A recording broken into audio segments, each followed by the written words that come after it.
Moscow. Less than a month ago, Russia's state-controlled media showed President Vladimir Putin talking about how the country had managed to contain the new coronavirus and keep the situation under control.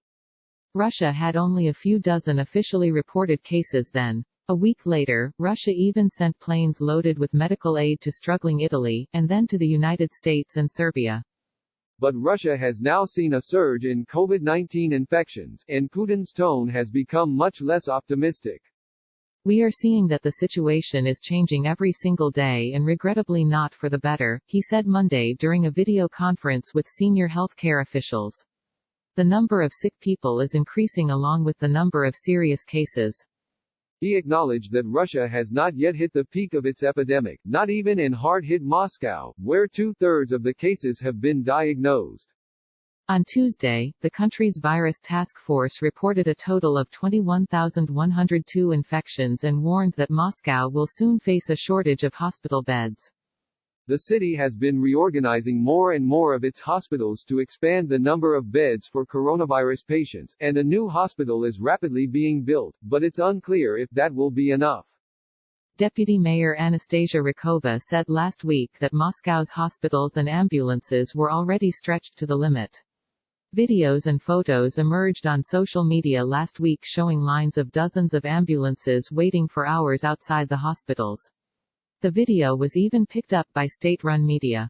In 6 years I haven't seen anything like that, one ambulance driver wrote in a Facebook post Friday, under pictures of a long line near the hospital outside Moscow.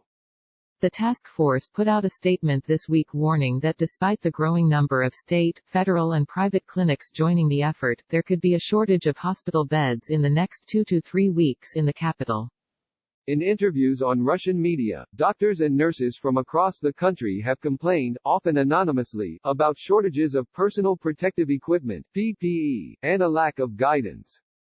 Due to the growth of the outbreak, Moscow and the surrounding region will introduce a digital permit system from Wednesday, aimed at limiting residents' movement and enforcing the lockdown. Residents now have to request permits for all journeys by public or personal transport. The system has been criticized by some opposition activists as another way for the government to breach privacy rights. Moscow's tracking policies have often been compared to China's, as the city's law enforcement has been using facial recognition technology and a large network of cameras to track people's movements and catch quarantine violators. Meanwhile, China has said nearly half of newly detected COVID-19 cases in that country are now coming across the border from Russia, mostly Chinese nationals returning home. Chinese cities along the border with Russia have tightened border controls and imposed stricter quarantine measures amid fears of a possible second wave of the virus in the country.